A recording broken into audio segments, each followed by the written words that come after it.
What's up, guys? Welcome to our channel. If you're not familiar with me, my name is Coach Tim. Me and my wife, Alicia, coach for Fit Couple Coaching. In fact, we're the founders. And today we just wanted to highlight and just give praise to one of our amazing clients. His name is Matt. He's a super busy guy. He's a dad. He's a retired pastor. He's also a manager of HEB, a really big grocery store chain here in Texas.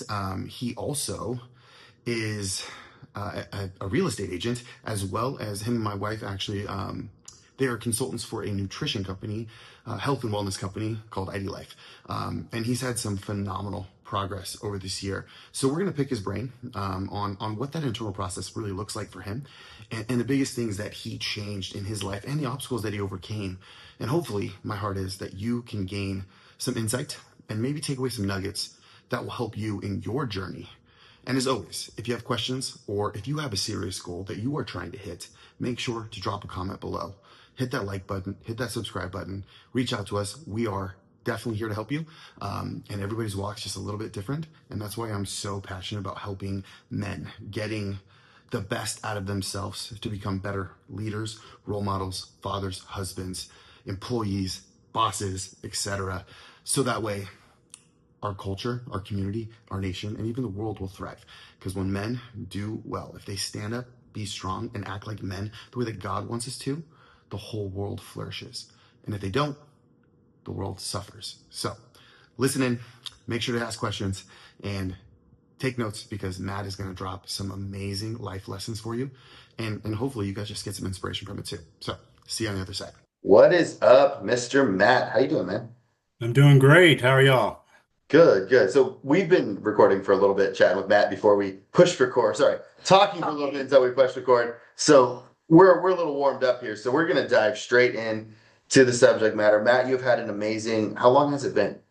I think this is the Since 28th or 29th since week. like since like April, right? Like around Yeah. Yeah. April. Yeah, yeah. I was gonna say you started before summer. Yeah. And you just we're super proud of you. So we wanted to get you on here and just you honestly pick your brain and just see what's new in the world. So before we dive in, I kind of want to catch the listeners or the viewers up a little bit. So before we started working out, if you could just give us like a quick little like backstory on who you are, what you were walking through, what kind of state you were in mentally, physically, emotionally, spiritually, like before we even had the encounter. And also, you can even honestly talk about how we had the encounter with Right. hooking up with Alicia here. Right. Yeah, I'd love to hear your story. Or I know your story, but they'd love to hear your story. Yeah. Yeah, absolutely. Absolutely. Well, hello, everyone. And just really happy to be here, actually. I couldn't think of anything else I'd rather be doing right now.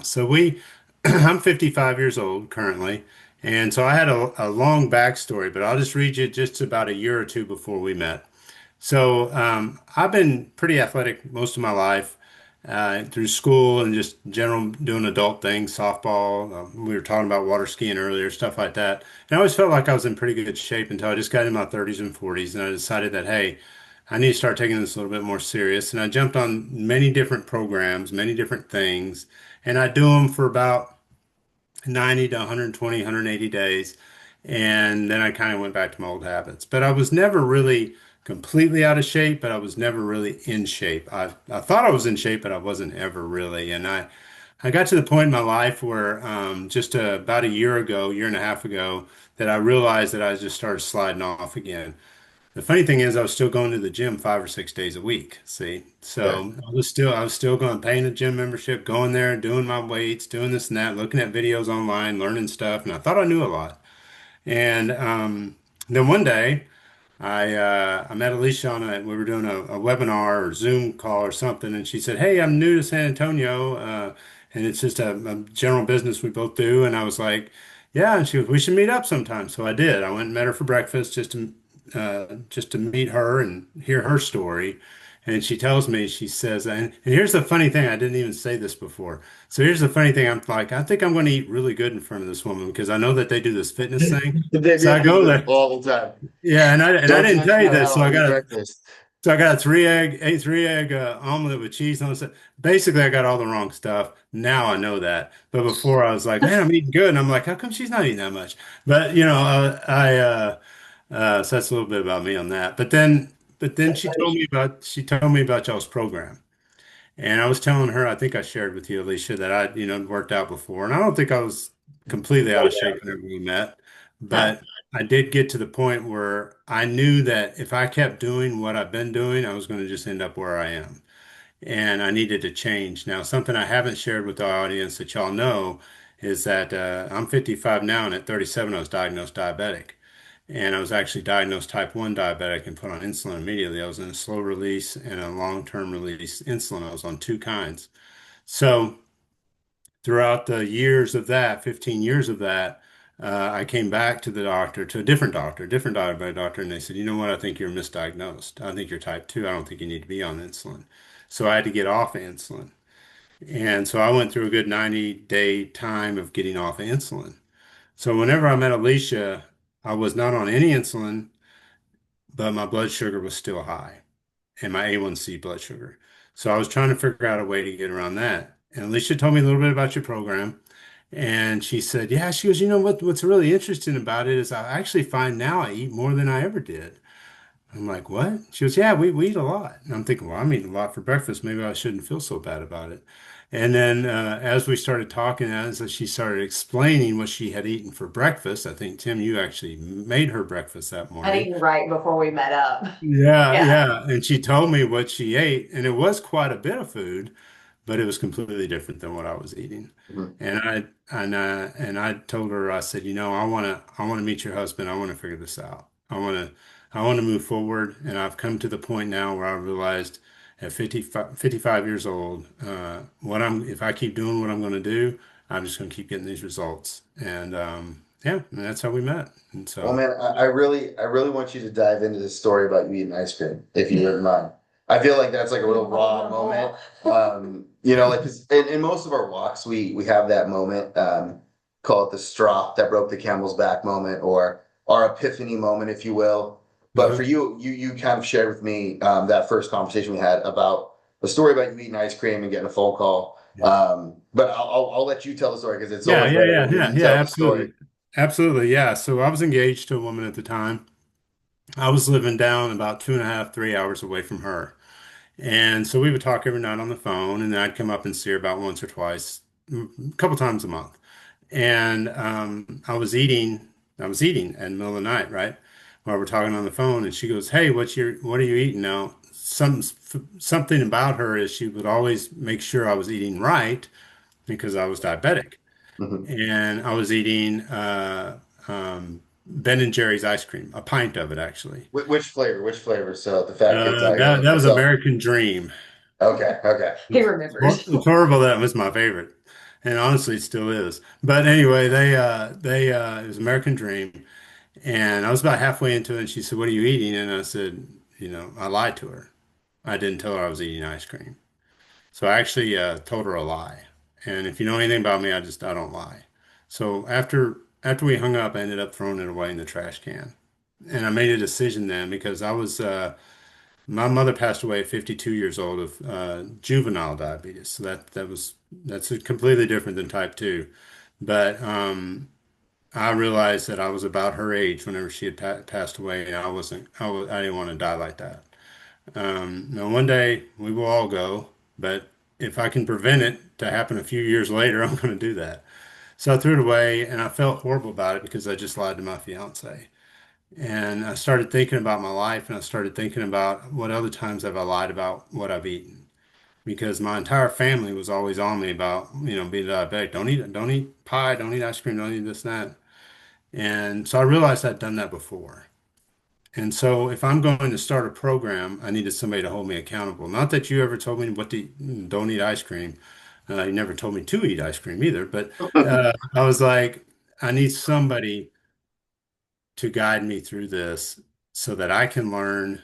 And I mean, eventually I'll have it down, but I don't want to be and I'm proud of myself. I never lied to you about what I ate. I think I actually told you ahead of time every time I screwed up. Like one time I ate a donut at some time and I like text you or Yeah, something. I you were said you I were just ate very a you were very donut. very Right. very candid.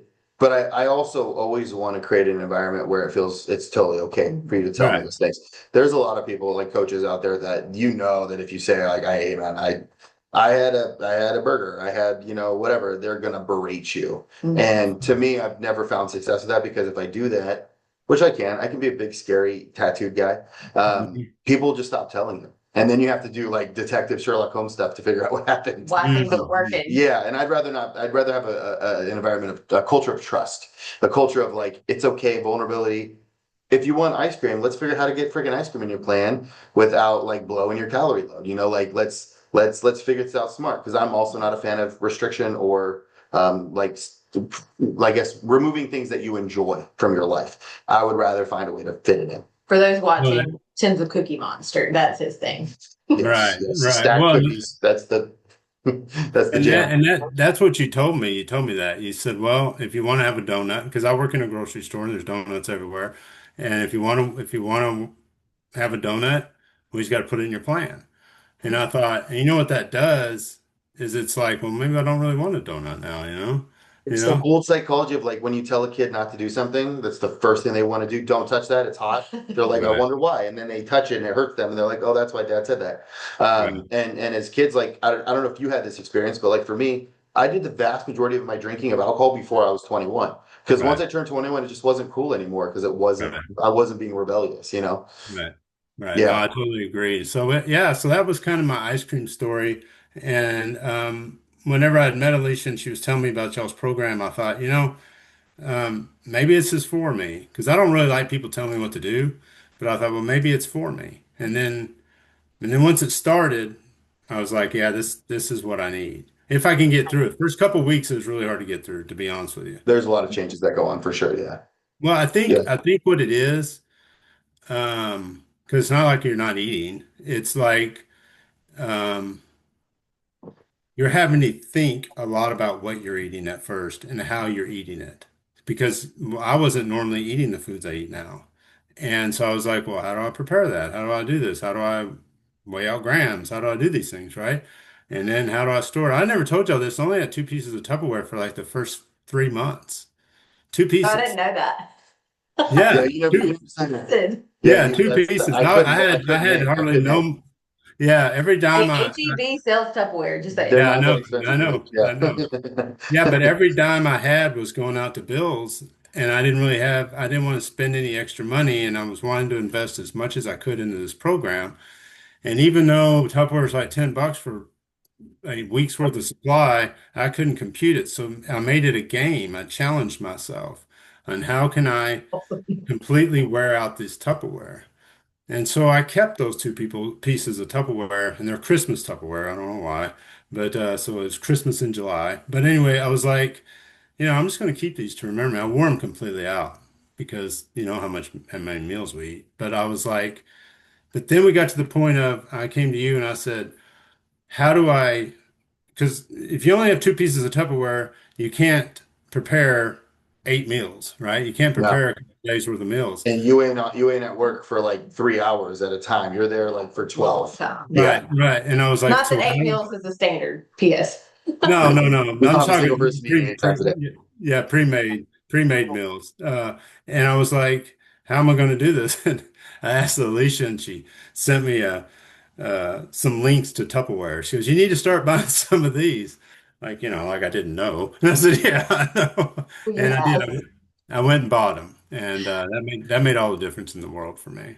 Yeah. And We fully think we should be sponsored by Tupperware. Like they should just give us Tupperware because of We're how not important how enough many Amazon like how many clients we have that now have to start using Tupperware. Like we have either give us some stock and mine's or all glass only. I only use glass. It depends. But the fun fact about that, Matt, that I love is that we didn't meet to talk about coaching that morning. It uh, was just you and I meeting to like meet one another in person, me mhm. find out a yeah. little bit more about San Antonio. You just like curious about us as a couple and us coming from Montana and stuff like Right. that. So I love the way the Lord works. It is definitely God Like that. ordained, yeah. Yeah. And on I that, remember a lot of the time we talked about real estate, actually.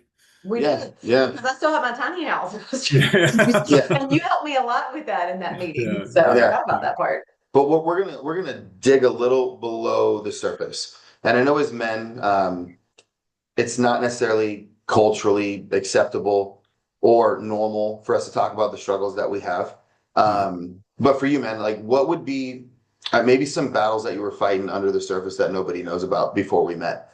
Yeah. For me, like for instance, I've struggled with anxiety pretty hard, depression, my health stuff. I mean, even last week, like just opening up about being vulnerable and not like feeling okay to share that with other men. But for you, like what would that be? Well, whenever we first met, Hmm. which it wasn't that long ago, but it was kind of that long ago, right? It I feels like feel wow, like it yeah. Feels is. perfect. Yeah, because I've changed a lot. Um, I was just, let's see here, February, March. I was just getting over a divorce. Okay, my second divorce in my life. And I was very self-confident about myself. I was just very aware or unaware of who I was presenting myself to be. I was just lost. I just didn't quite know who I was. And anxiety, yes. Um, I don't know about so much depression, but maybe fear, Okay. right? I was scared to do certain things in my life. I was scared to admit things in my life. Financially, I was struggling very, very bad. And so, in my lifetime, I've been married twice, and my first wife was an addict, and we were married 23 years, and then my second wife, it just didn't work out, and so I started feeling just lost. I'm like, is this it for me? Is this what I'm going to be? Is this it for me? At Mhm. 55, you start thinking that, right? You start thinking, well, what's next for me? And I hadn't started the job I'm currently at, but I didn't know if I was going to stay with it because I just simply wasn't making the money I needed to make and what they weren't utilizing me the best. And I was also in another industry that was going it was real estate, and we all know what the state of real estate is right now. So everything was kind of just going downhill for me. And I started thinking, you know, what's my next thing? Because I do go to the gym every day. I do all these things like she's talking about, but it's not paying off for me. Just like the rest of the stuff I've done hasn't paid off for me. So I just kept hitting this wall after wall after wall. And I have to say, your wife was very positive whenever we met. She was very optimistic, and she's like, "I think we can help you, but it's up to you. Just give Tim a call, and you guys see if it is. He's the one that really decides that." But it kind of gave me a glimmer of hope that I wasn't going to have that fear. And I believe now I'm over that fear. And I give examples later about how that is. And I think fear can be taken so many different ways.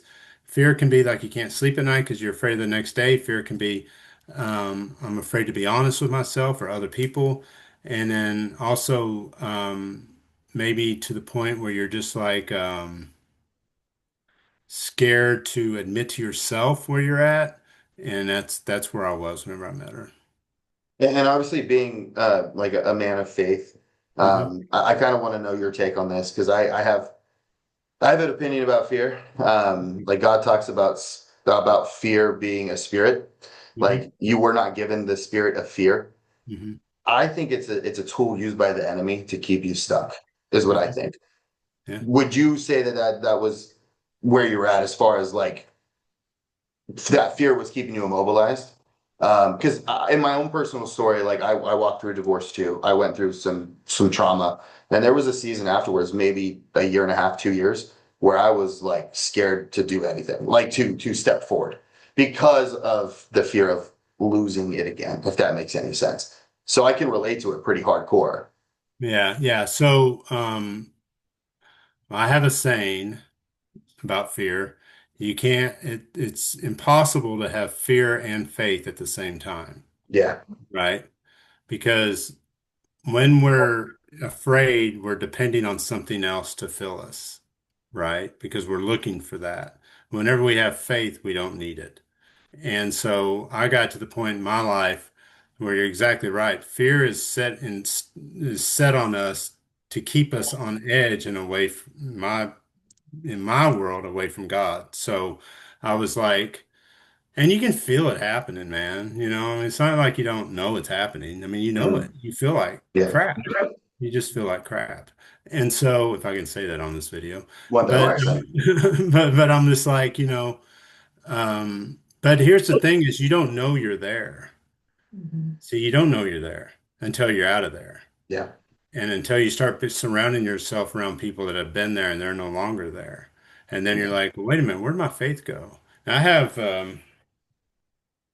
a cross behind me, but I have many Bibles. Okay. So I, I, at one time in my life, I was a pastor, and I had to study Bibles and do all these other things with Bibles to understand the word. And if you look in there, fear is in there in all those that were debilitated, and all those that weren't moving forward, and all those that just felt stuck, or they eventually ended up doing something really bad.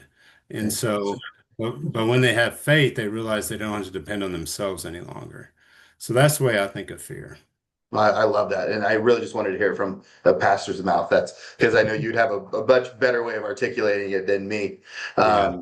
So beyond that, like obviously there was things that you were struggling with. What was the main thing tactically, like from a, a lifestyle standpoint that you were having trouble with, like in reaching your goals on your own? Like we're talking about like dropping body fat, gaining muscle, feeling better, energy, confidence, etc. Like what were the main You things? did the research. What were the main things that you were like, hey man, I'm like doing all the things. Like Yeah. this is the thing I'm struggling with the most. Why can't I figure this out on my own? Well, to be honest with you, most of the exercise and most of the training you put me through, I've already done before in my Yeah. life, right? And I think you And told me that right up. Like I've already done a lot of training. yeah, yeah. So I understood the training. You taught me some techniques that I hadn't thought of, just like we were talking about earlier today, because I just couldn't position myself, tactically on that. But I think the biggest thing for me, the biggest thing that I've learned in all of this that I didn't know I was doing wrong was the nutrition side of it, the food. Because I was drinking a lot of water, I was taking creatine, I was doing pre and post drinks, I was doing all these things, but I just wasn't eating correctly. Yeah. And it's not really I think in society we feel like this, right? We feel like, well, I'm going to eat 3 meals a day. Mhm. I'm going to make my breakfast good and my lunch good.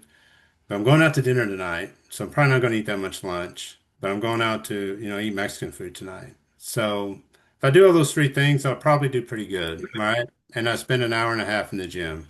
I'll probably be okay. But then you realize it wasn't okay, right? And then you think, well, okay, then tomorrow I'll do this. So what you're doing is you're just like throwing darts. You're just trying Mhm. to figure out if it's going to stick.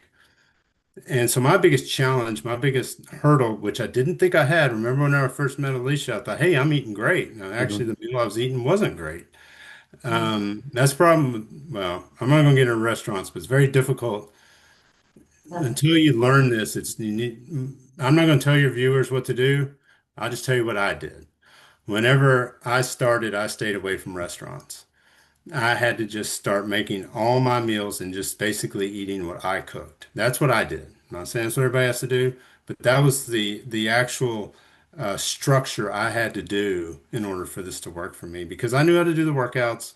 I personally have the time to work out. Okay, so that wasn't a big thing. I know some people may not have the time or they have to restructure their day, but I already had that. And well, I say that I started another job and now I don't really have the time, but I figure it out. You still Um, get it He done. still makes it He still work. yeah, gets it yeah. done. Yeah. And I changed gyms too.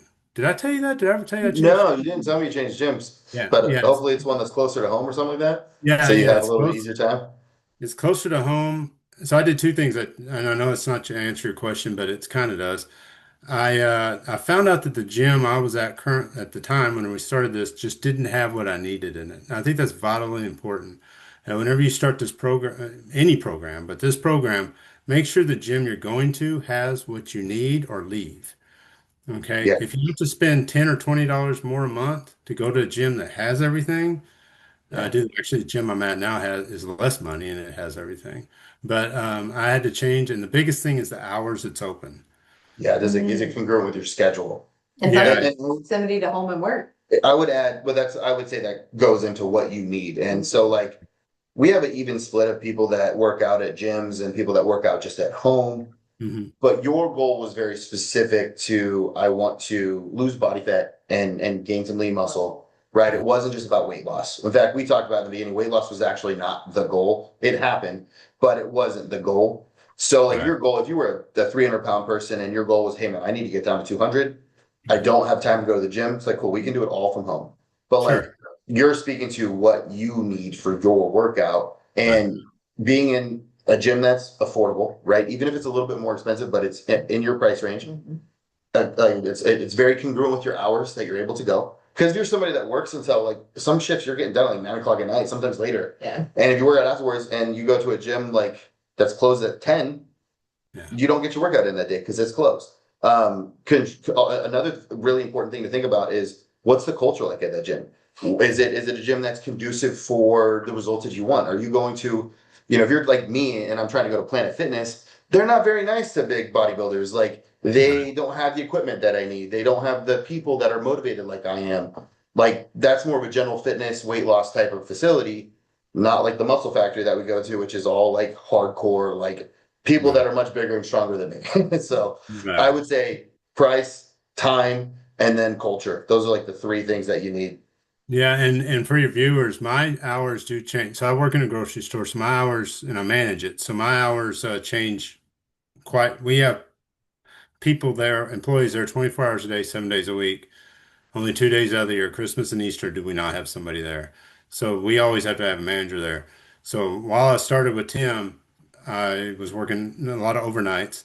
And Yeah. then I started, like last night, I was supposed to get out of there at 11 at night, and I got out of there at 1:30 this morning. Okay. So I had to have a place that I basically 24 hours. Yeah. And but also a place that had the equipment. And I can understand not everybody can join and can afford a gym. But I'll be honest, I guess I can say the price. I pay $30 a month for this Which gym. is a stellar price, man. Yeah, Like for a good Yeah, gym. for a good gym. yeah. Yeah. And I talked them down and all this other stuff. It's a So good gym. you can negotiate with these people. So just trust me, it's out there. If you want a gym, it's out there. Yeah. And just don't, they need business. Okay. So just keep that in mind. So anyway, I found a gym that was conducive to me, like you say, and had the equipment. Once I got that, and I didn't have to adapt my style, which obviously wasn't working at one time, to what you were giving me. I started seeing bigger results. And then the other thing was the food. The food's probably the The real catalyst. big one. And I Yeah. think honestly, my heart with his workouts and stuff and the things that I am grateful that you have the knowledge base, especially for, is working around injuries or working around surgeries. There's a lot of times that we prep people for surgery or we're able to help them post. And so many times people think, oh, I have to wait, Until until after I've after. recovered. And it's like, Like, man, you're you got immobile. Like you that's got actually like the most three quarters important of your time. 3/4 of your body that can still train. And We still have to mess with the elbow. so But at the same time, like we're all about sustainability, right? yeah. So even when it comes to nutrition, training is the same. Like it needs to be sustainable. And if you have an injury, we have to be able to work around that so you continue as I say in the beginning of anybody's phase, and this is maybe not so much appropriate for Matt because you were working out before, but the first muscle we train is that muscle of consistency, like getting there on a habitual basis. Like if it's 3 days a week, if it's 4 days a week, like make that part of your lifestyle. And how hardcore the workout is it's very secondary to the habit of working out. And so, like that is playing in injuries is playing into sustainability, in my opinion. But Yeah. once we started, just to kind of I guess segue into the next like question is what was like the first few things that you saw change, whether it was in like your energy, your body composition, your demeanor, like your confidence, like what did you notice in the beginning of the phases? Like what was the first thing that changed for you? As far as the exercises went themselves or just whole No, just body? like in general, I like think it's just about obviously you yourself. talked about like learning nutrition and being aware of all your Okay. food, like but Yeah. like for most people, I would say that most people, it's like energy improves first because Yeah. they're not eating garbage anymore. They probably start to sleep a little bit better. And then Right. sometimes they have a little bit more like pep in their step as far as like confidence, but like Right. far before they lose 20 pounds of body fat, right? Like Yeah. it seems like for most people, like what was that for you? Like what did you notice Oh, changing you first? a couple things. So first of all, my appetite changed. I wasn't hungry all the time. Okay, So so it got your hunger was under control. right, Okay. right. So, and typically working in a grocery store, people think, well, you got all this healthy food around. Well, we're creatures of habit, and I wouldn't always grab the healthy thing to eat, Oh, you right? guys got an amazing bakery section that smells Yes, amazing. I would be yes. very tempted every Yes, day. very good bakery, and it's all made there. So I was like, it was really the eating.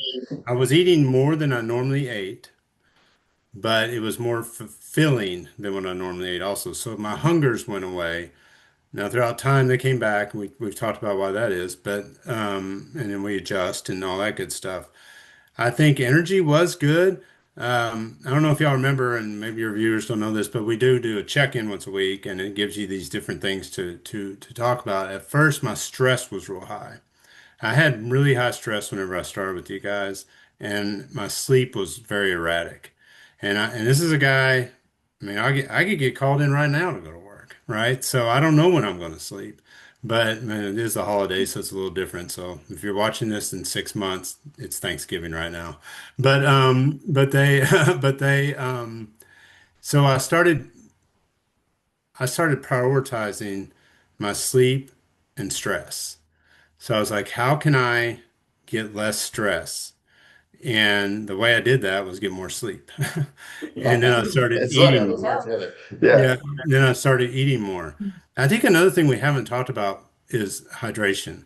So I Mm. started drinking that gallon of water a day. That's what I'm on right now. Is a gallon of water. Now it's nothing. Now I actually drink more than that. But it's like I think the hydration and the sleep and the not being hungry any longer, and then the stress.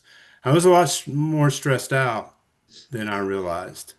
And I think personally, stress keeps body weight and all kinds of stuff. Personally, that's just my personal I opinion. believe it's the root cause of most, if not all, diseases. Yeah, And because now what I'm doing is I'm focusing now on my training. I'm focusing now on my meals.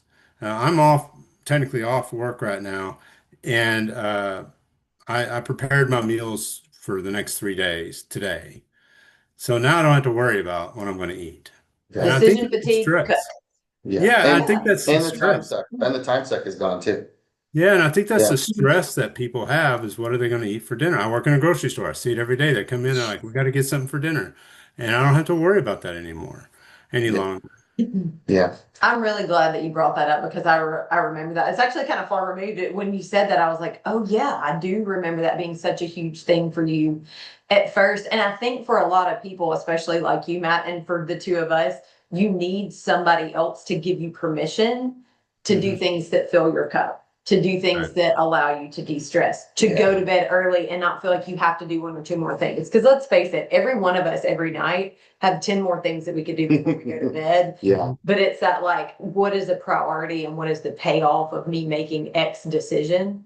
And probably the biggest thing we do for people is cut decision fatigue. yeah. Yeah. For So sure. let's talk about the physical changes now, because obviously we're what you said 28 weeks in, like we'll just Yeah. call it like the better part of a year at this point, Right. like 6 months Right. in or so. Right. Um, Walk me through some of the changes that you've experienced, like from a physical standpoint. Well, physically, And we're gonna overlay your before and afters up here, just so you know, so okay. everybody Yeah. knows. Yeah. Yeah.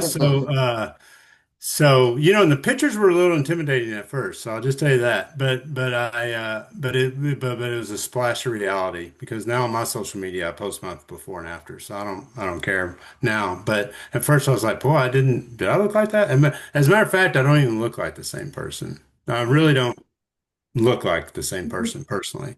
But physically, what started happening to me, you mentioned injuries. I did have an injury in my elbow, and then we started this program. It's not that it went completely away, but I think just the muscle structure has been built around it. I have a lot more mobility. It's a lot less pain of any kind. And I was worried about that whenever I started this. I have an injury. Can I actually do this? And I showed you guys something. I'll show the audience this. I couldn't do this whenever we met. I couldn't touch my fingers together. Okay, I could get about right there because of a nerve, what is it, a tendon You had injury. like some really good tendonitis going on in Yeah, your yeah. like So in your ulnar area down there in the bottom of your yeah, elbow. Yeah. it got to the point where I couldn't scratch my nose. I couldn't even bring my hand up to my nose. And I'm like, and this guy's telling me he wants me to work out like this? I'm like, there's no way. And so I started realizing that as I started working out, yes, there was some body weight lost, muscle gained, body weight lost. I wasn't real overweight, but again, I wasn't toned and in great shape either. Yeah. And so I started realizing of course, my clothes fit differently. I'm down a couple sizes in clothes, so I mean in the waist, and I started realizing that my back didn't hurt like it did. I walk a lot because I'm on concrete all day at a grocery store. So I walk in my program, I'm doing 10,000 steps a day. I hit that by noon. I'm doing like 20 something thousand steps a day. But it's more intentional now whenever I'm walking. I don't know if I've shared that with you. It's more intentional. Like I want to get them out early. Um, and then physically, as far as bones and joints don't hurt like they used to. I didn't realize how bad my knees and ankles used to hurt. And I did a little test because I've been in two different sets of shoes since we started all this because I wear out shoes. And and it's pretty much the same shoe. It's just my body was out of shape. My muscle tone wasn't there and it wasn't structured to do what I was doing to my body. Yeah. So I obviously lost a lot of uh, facial swelling and stuff of that nature. And then my back doesn't hurt any longer. My elbow doesn't really hurt any longer. And I'm just stronger. I'm to the point now, okay? I was working out to get tone and to lose some weight. So I would go in with my mindset, just real quick, little freebie here that you taught me, Tim. I turn off my ringer and stuff whenever I'm in the gym. I just want to throw that out there. So I don't get any interrupt. I got my music on, but I don't get any interruptions. So I just want to throw that out there. Once I did that, I started Permission. focusing. Yeah, once I did that, so it's like an hour, right? An hour a day. I mean, it's not going to be the end of the world. And so I'm like, and I got a lot going on. I got a lot going on. So I was like, I went because I told Tim, I said, yeah, I think maybe you said, why did it take you an hour and a half or something like that? Something happened. And I was like, well, I kept getting texts or calls. And he goes, dude, you got to turn that off. So I did. And it was a game changer. So now, instead of just working out to lose weight or just get tone, I'm working out to build muscle. And he said something to me just last week. He said, be focused on just finishing strong and just building muscle. And I believe whatever we focus on can manifest itself. So I'm like, I'm going to focus on that going forward. So my body will change again. My shirt's real loose now. This was tighter. Um, and I'm toned, people say I look better and I look different. What are you doing? How did you get in this great of shape and stuff? And I don't say this because I don't want to be arrogant, but I want to say, well, you haven't seen anything yet, like It's just we're just getting warmed wait up. six, yeah, wait Yeah. 6 more months. So now And, I'm in and that phase, so I'm excited to see how the body's going to change now. yeah. And just to speak to that real quickly, the reason that it's very important for that is, we talked about the diet after the diet, right? You're no longer in a fat loss phase. Now we're building up your metabolic rate so that way you build muscle, but also it makes it really easy to stay lean, right? But when we get out of that fat loss phase, which you had a way to win every single week, and that was pretty simple. Did my body get leaner? Did my scale weight go down? Like there's very objective metrics you can track, and us as human beings, like dopamine's a real like powerful tool. And people associate dopamine with like pleasure and reward, but actually it's not what dopamine's role is in our body or in our mind. It's actually the motivation neurotransmitter. So like our dopamine peaks strongest when we're chasing a goal. Right. So when we're chasing, like, think if you're out in the wilderness and you're chasing a gazelle that you just shot with your bow and arrow, like dopamine's the highest before you actually get the gazelle.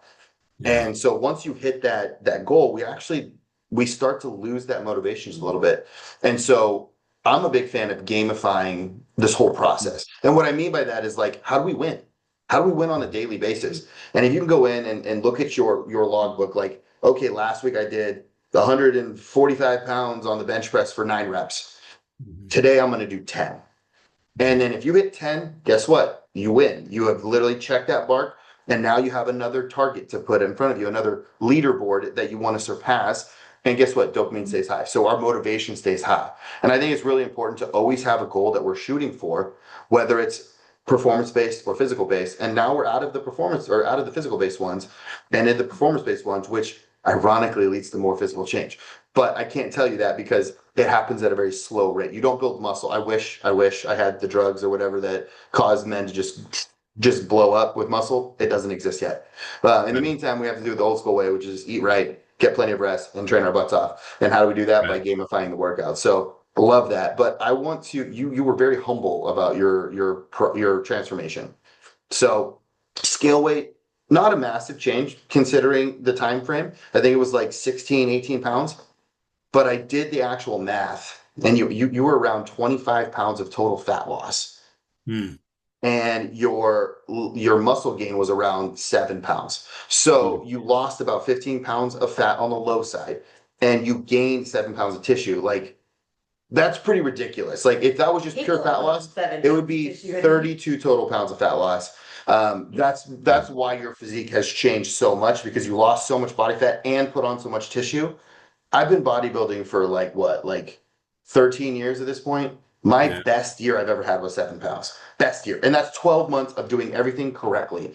And I Right. wasn't in a fat loss phase during that whole season. I was just intentionally trying to grow muscle the whole time. So you did what I normally takes a year to do on my Okay. best year. You did it in 6 months at 55. Yeah. Yeah. And 2/3 of that time frame was in a calorie deficit. So Yeah. like, Yeah. Not Yeah. considering the stress changes, Yeah. because he had not taken his job when we first met, and then he was in I never- different locations, and I don't even want to tell you my best year I did when I was working construction, which was much more similar to your role, where I was working 12, 14-hour days, getting crazy sleep and, all the stress that you can imagine. Most of those years, I was just fighting to stay the same and like to not Yeah. lose muscle because the stress is so high. And so I just want to give you way more props than you're giving yourself Well, because thank you. you're super humble and I love that about you. I do You have know, one thing that I also want to give you Yeah, for sure. for that I think that most, even us, like, right, like I bounce things off of you so I don't get in my own head. When we have an injury, we want to completely avoid it. When sometimes the best thing that we can do is work through it, but you want to consult with somebody that is well versed in that can help walk you through in a safe manner. Yeah. So that you don't get injured, but so that you can build it up. So I just want to give you kudos for trusting the process on that, because that's it's anti. I do the same thing. Like I currently, It's against our nature to, we want to protect it. Yeah. We do. So- And No, sometimes and I think it's, that's the I worst think thing we can do. I think this whole program where it really comes down to is being honest. Yeah. It's really being honest with you guys and with myself. And I appreciate the kudos in that. You know, we don't see ourselves as others see us, right? So, and that's why it's so important to see what others see and Mhm. hear what others say. And whenever I was turning in my daily weights, my daily um, scale weights. And whenever I was turning in my daily number and my weekly check-in, I was looking at it and then my pictures I would take once a week. And I'll be honest with you, I took some more than once a week. I was just like, I want to see what I look like whenever I flex. So I try not to do any of that whenever I send you a picture. I'm just like standing there, which is weird, but I did it. And and you get past it. And I even did some other programs where you had to take pictures of, but the difference is that is you didn't send them to people. So I was like, okay, what's he going to say about my pictures? And I give you credit. You never made me feel like I didn't do well. So I think that's Well, in important. your defense, you did always do well. So like, Yeah. I Well, I want don't want to to, let other people think that I only give positive feedback because yeah, I do have critiques. I do. Not with anybody's body, but like if they had a bad week, I mean, and you've had a couple bad weeks where like things didn't go perfectly according to plan. yeah, We isolate those things that didn't go well, but we don't belabor them. We plan and we try to solve like how can we learn from this experience and prevent it from happening in the future. And if we don't treat them like failures. We treat them like opportunities to learn. And if we do that, we're just learning more about Matt. That's what we're there you what's what we're go. doing. And then There you're you go. learning your own triggers and whatnot. Yeah. So I'd be remiss. I have a very big goal in mind, a very big fitness Do, goal in do you mind. care to share? Or Well, I mean, I want to get to I think I told you once, and I don't want to sound arrogant, but I'm just going to say it because just, I don't know how else to say it. I want people to look at me and say, wow, that guy really works out. yeah. I wish I could look like that guy. And the Yeah, reason my, why my is, my goal for you is for him to say that and not have to disclaim for a guy that's in his 50s. Like if yeah, you're just like Matt just looks amazing, period. End of conversation, end of sentence. We don't need right, to put a little asterisk next to it. right. That's right. that's my goal for you. Is people to be like, what happened? Like, you look Yeah. great. Yeah, and the reason why I want that isn't for vanity for myself. I want to help other people. I mentioned Yeah, that, and y'all know you guys know other things I do, and I want to help people with their health. I want to help people specifically with diabetes with their health. yeah, And so I'm like, whenever I tell people I'm diabetic, they're like, "No, my uncle's diabetic and he's 350 pounds." I want to show people that you can live a normal life and still have elements in your life. You don't have to be perfect to be in great shape. Now, the biggest thing that I haven't mentioned to y'all and I mentioned now that I've had to learn in this is don't compare yourself to other people. That's the biggest thing. That's why I think it's so important to have our pictures and look at them. Just mhm. compare it to yourself. What That's gains it. are you making? Because if you look at other people in the gym, and you're like, man, I wish I looked like that guy, or man, I wish I look like that woman, or whatever, I wish I could do that. If you start doing that, man, that's kind of that fear coming back out, right? Because you're like, I Yeah. don't think I can ever get there. And so I finally, whenever I start turning off the texts and phone calls, I keep pointing to my phones while I go over there. I'm like, all right, let me just focus on me. Let me just Mhm. give myself an hour and focus on me. And that's so important in this program. Yeah, and you're on that side of the spectrum now, but it's just as important when you become that guy that looks amazing, that people are Yeah. looking at. Yeah. So what I go through, especially when I'm around contest prep, when I'm like super lean and jacked and veiny and whatever, um, and you'll see someone who like maybe they don't look so good, Yeah. but you don't know where they came from. You don't know their Right. story. Like we talk about this all the time. There's always at least one person at a competition that shows up, and if you knew nothing about them, you're like, that person doesn't deserve to be up there. But then you Mm. talk to them afterwards. That person lost 200 pounds to look like they looked, and their life is completely different. So you Mhm. don't know what they're going through. You don't know their story. Just like you don't know if you see a jack dude at the gym with a six pack 24/7 who is strong as an ox, God just might have made him that way. I've Yeah. met so many people that are strong and ripped despite what they do, not because of what they do. They just have amazing genetics. And Right. so you can't really compare it's a fool's errand to compare yourself to anybody else. And really at the end of the day, you're not getting any enjoyment out of that. Like what is comparison is the thief of all joy. Like it's very Right. cliche, but it's because it's freaking true. Yeah. Well, and Which I think it's important that we understand that because yeah. otherwise it can become debilitating, especially if you're starting out. Yeah, And just put your blinders on. And I yeah. always tell people like quite frankly, no one pays attention at the gym. No. Like they're so concerned with what's going on with them that they didn't even notice you coming in. They're not Right. going to judge you because they don't even know you exist. So just do you. And who And, cares if you're doing the exercise wrong? Nobody cares. And if you need help, ask. Because well, and most, that's a honestly, most jack guys are honestly the most helpful at the gym because they know what it takes to get where they got. well, and that's honestly, that's where the confidence comes in, right? So I think one of my biggest takeaways over the last 6 to 8 months, 9, 7 months, whatever it's been, is my confidence. Yeah, Right. So I'm not so afraid any cool. longer. Yeah, I'm not It's so scared. cool. That Like whenever spirit is gone. yeah, so I'm not afraid of things. Y'all know my career path. You know what all I've been through in the last uh time that we've been together, but you know how hard I'm working to get to a direction there. Before I started this program, I probably would have just settled with where I was at. I mean, full disclosure, I just moved out of the house with for my daughter. I didn't even have a house. I just got a house. And so, I mean, I was just trying to figure life out. Now my confidence is completely different. My, can't wait till tomorrow is completely different. I'm excited about that. We talked about, faith, fear and faith. Right after this, I'm going to Bible study, right? So, I mean, I rejoined the church. I've gotten back into that. Yeah, I was a licensed pastor for several years, but I stepped back from there for various reasons. But now I'm back in the church, right? And people, and just kind of like the gym, right? I'm kind of like the jack guy in Bible study. They're like, "Oh, the pastor's in. We better get this right." No, no, I mean, Scripture's interpreted how you're supposed to read it at that time, not how I'm supposed to read it at that time. So you read it and tell me what it tells you. So I'm kind of, I guess I've just kind of found. being divorced, and Tim, you shared that as well. You get lost, you just get lost and you feel like you failed.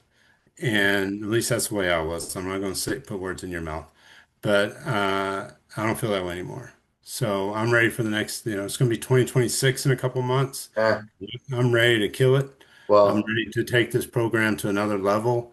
Um, as crazy as this sounds, I'd like for one day to help somebody else, right? And I say, because if somebody asked me the question right away, they say, "Hey, how'd you get in such great shape?"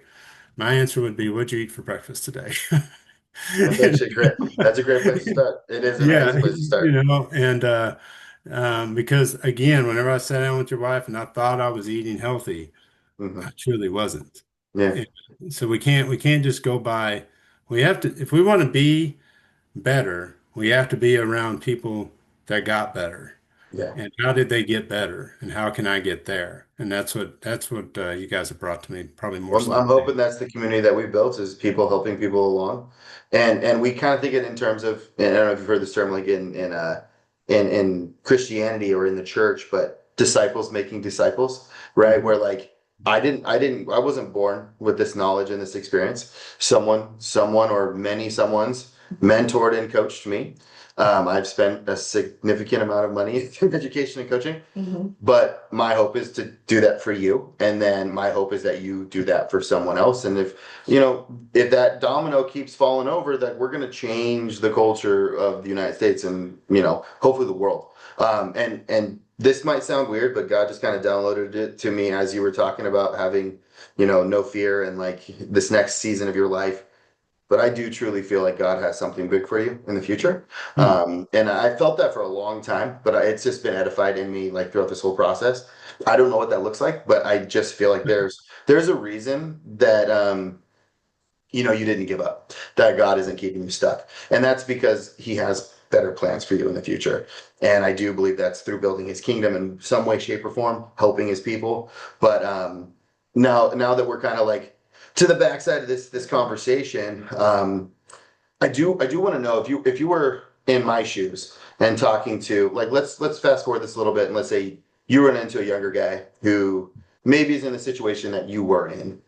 What would be some key pieces of advice that you would give that person to help them go from where they are to where they want to be? Okay.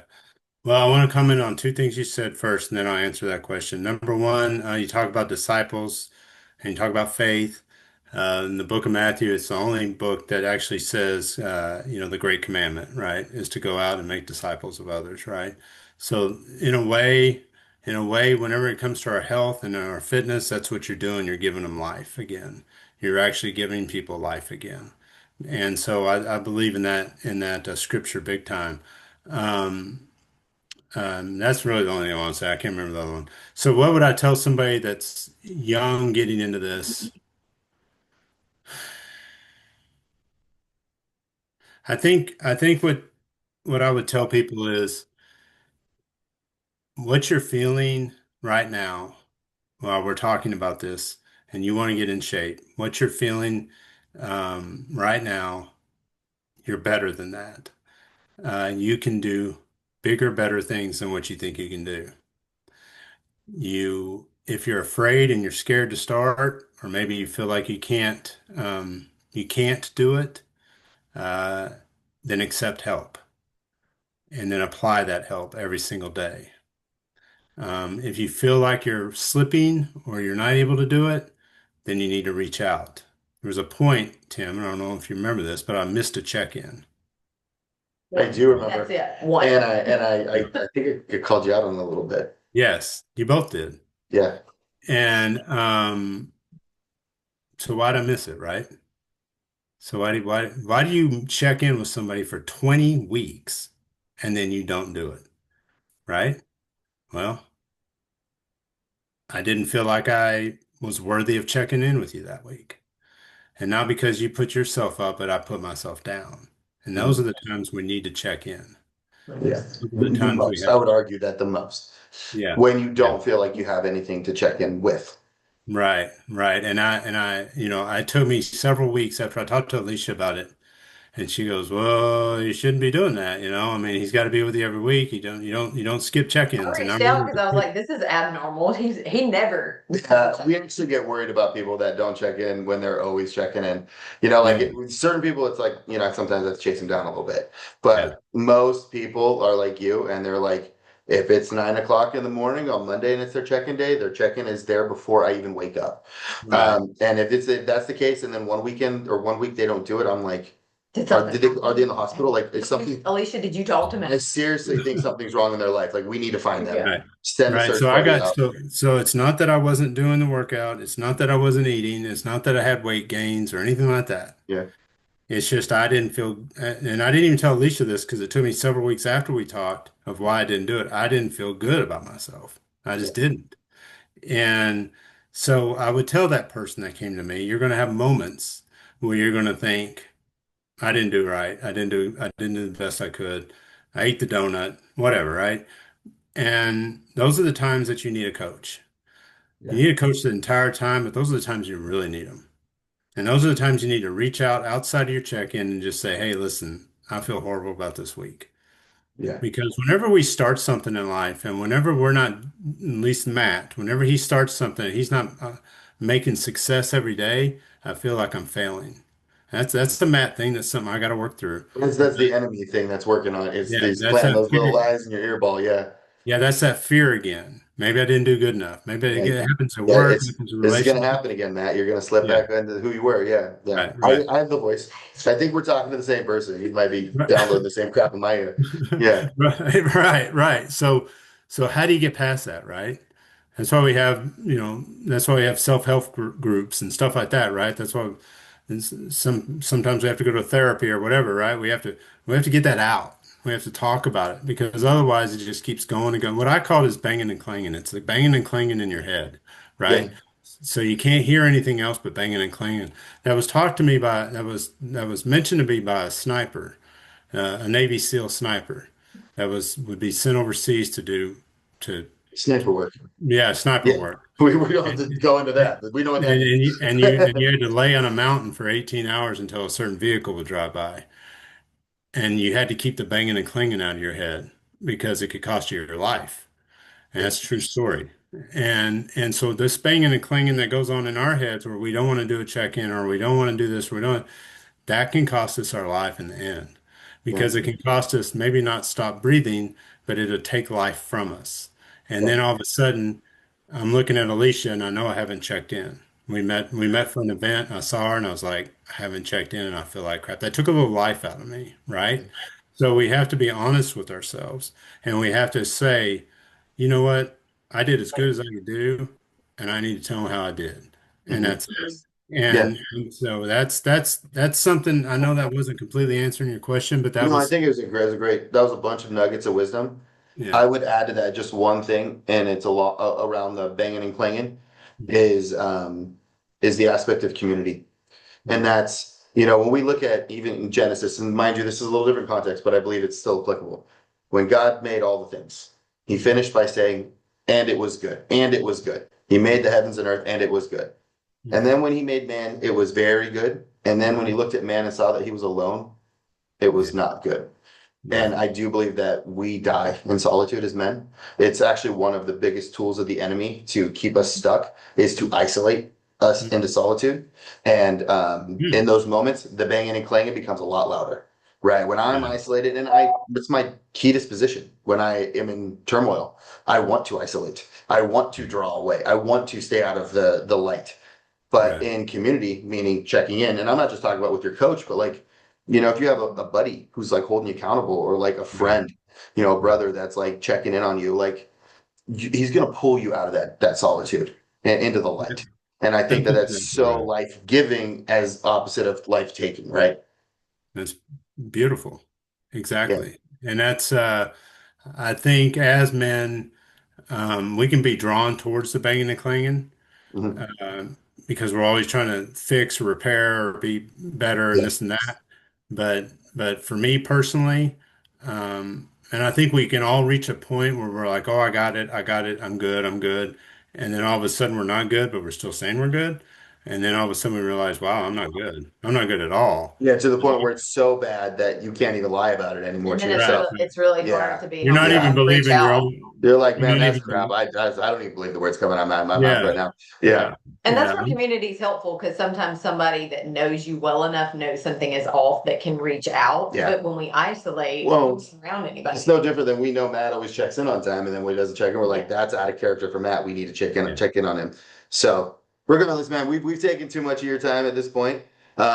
We really appreciate Thank you, you. and I'm super pumped and excited for the next season as well. I know, yeah, man. I'm not gonna like blow smoke, but the reverse phase is the best phase. It's literally you eat more food than you ever thought was possible, you gain more muscles than possible, but you maintain your six pack and your abs, and it's like I didn't think this was. You feel like you're on drugs, but the good kind, Yeah. and it feel good. Yeah, You yeah. thought that you had debunked some fitness myths before. Just wait till this your phase. sleep is gonna improve. Like you're gonna be in the gym, be like, man, every single week I'm like setting PRs every single week. This is awesome. That'll be great. Our main struggle will be to make sure that you reel that in a little bit so you don't get hurt. So you're not getting too strong too fast.